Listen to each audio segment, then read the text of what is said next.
How many phone calls do you think Jarren Duran got from his parents the moment trade rumors started swirling around Boston? Stick around because Duran just broke his silence, and what he said next about his parents, his position, and his future in a Red Sox uniform might be the most telling thing you have heard all spring. Quick favor, if you are loving this content, hit that subscribe button right now. Over 92% of viewers watch without ever subscribing. It costs you absolutely nothing, but it means everything to us here at Red Sox Today. Did you click it? Amazing. Thank you. Now let us get into it. Jarren Duran is standing right in the middle of one of the most fascinating roster puzzles the Boston Red Sox have faced in years, and he knows it. The man is 29 years old, coming off a jaw-dropping breakout season, a two-time All-Star, a Gold Glove finalist, and yet somehow, right here in the heart of Spring Training 2026, he might be looking at fewer innings in left field and more afternoons sitting down at the designated hitter spot. How does that happen? Simple. The Red Sox have an outfield logjam so packed with talent that even a player of Duran's caliber might have trouble finding a full-time home in the grass. Picture this. Boston opens the 2026 season with Roman Anthony, their crown jewel prospect, the guy every scout in the country has been drooling over, ready to claim his spot. You've got Ceddanne Rafaela, a defensive wizard who makes plays in center field that make your jaw drop to the floor. You've got Weiler Abreu, still young, still hungry, still proving he belongs. And then you've got Jarren Duran, the reigning all-star, the guy who electrified Fenway Park all of last season. 4 legitimate impact talents, 3 starting outfield spots. The math does not lie, folks, and in Boston, somebody has to move. So what did Duran say about all of this? Well, that's where it gets really good. He sat down with reporters at JetBlue Park in Fort Myers during spring training, looked them straight in the eye, and delivered a line so honest and so funny it tells you everything you need to know about how he's handling the pressure. He said, and I'm quoting directly here, "My parents look at it enough for me, so they text me and go, 'Did you get traded?' Oof! Can you imagine waking up to that text from your mom and dad? Not, 'Good morning, son,' not, 'How's the arm feeling?' Just straight to the point. 'Did you get traded?' That is peak sports parent energy right there, and honestly, you cannot blame them one bit. But here's the thing. Duran's cool, calm delivery of that line tells you something important. He's not panicking. He's not storming into Alex Cora's office demanding answers. He's sitting at his locker in spring training, laughing about his parents blowing up his phone and getting his reps in wherever the coaching staff puts him. That's the mentality of a professional. That's the mentality of a guy who has been through enough in his career, the ups, the downs, the minor league grind, to know that staying locked in is the only thing that actually matters when all the noise gets turned up to maximum volume. Now let's talk about the DH conversation, because this is where things get really interesting. The Red Sox have quietly floated the idea of Duran getting more designated hitter reps in 2026. And on the surface, that might sound like a demotion. It might sound like the front office is nudging him toward the exit door. But hold on, because there's a much bigger chess move possibly happening behind the scenes here. Think about it.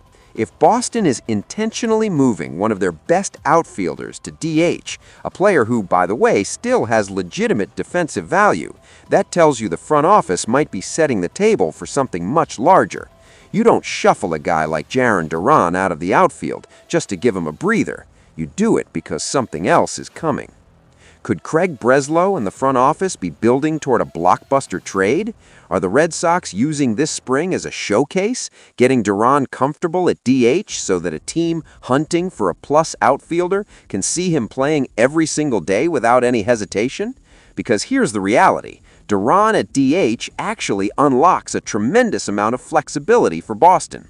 It allows all 4 outfielders to stay healthy and active, it protects Roman Anthony's development timeline, and it keeps a very valuable trade chip, one of the most dynamic offensive players in the American League last season, fresh, ready, and available should the right deal come knocking. Let us not forget the other names fighting for those same at-bats either. Masataka Yoshida still has to figure into this equation. Tristan Cassis, coming off a tough injury year, needs designated hitter time to work his way back. So you have got a lineup absolutely loaded with bats and not enough roles to go around. This is the definition of a high-class problem, the kind of roster crunch that smart front offices create intentionally because depth wins championships in October. But it also means that by the time opening day rolls around, at least one of these guys is going to be wearing a different uniform. The question is who?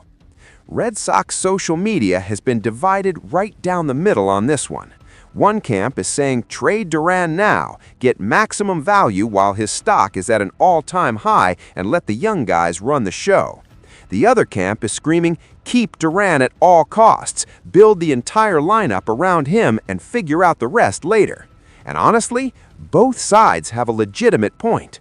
Duran is 29, entering what should be the absolute prime years of his career.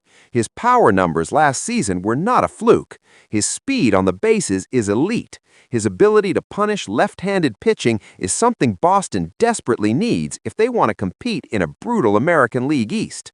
But Roman Anthony is not just another prospect. This is a generational talent, the kind of player who comes along once in a decade, maybe once in a generation.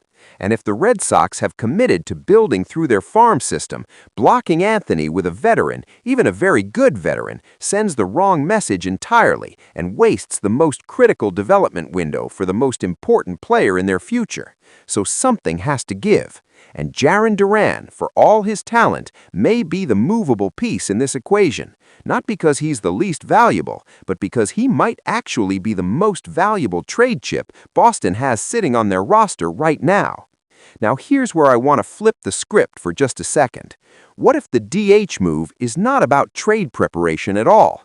What if Alex Cora and the coaching staff genuinely believe Duran is their most dangerous offensive weapon, and they want his bat in the lineup every single day without the physical wear and tear of playing left field on that green monster day after day? Designated hitter is not a punishment in today's game. It is a prestigious role. Elite offensive players DH. And if Duran embraces it, if he looks at it the way David Ortiz once looked at it, as the ultimate responsibility to come through in the biggest moments, then maybe this whole transition is less about clearing space and more about unleashing everything he's got. The fact that Duran is even willing to have this conversation publicly, joking about his parents texting him in a panic, talking openly about reps at DH without a single trace of frustration in his voice, that is a player who completely trusts his organization. That is a player who is not reading between every line looking for a reason to feel disrespected. And that kind of attitude, folks, is contagious in a major league clubhouse. Imagine being a young Roman Anthony and looking across the locker room to see one of the best players on the team handle a genuinely difficult situation with nothing but humor and pure professionalism. That is leadership. That doesn't show up in any box score, but it matters enormously to the culture of a ball club. So where does all of this land as we head deeper into spring training? Here's my honest read on it. The Red Sox front office is keeping every single option open right now, and they absolutely should be. The trade market for an outfielder of Duran's caliber will be enormous if they decide to move him. Teams that are one elite bat away from being a legitimate World Series contender are going to call Breslow, and when they do, Boston is going to listen very carefully, demand a king's ransom, and make whatever decision gets this team closest to hoisting that trophy back at Fenway where it belongs.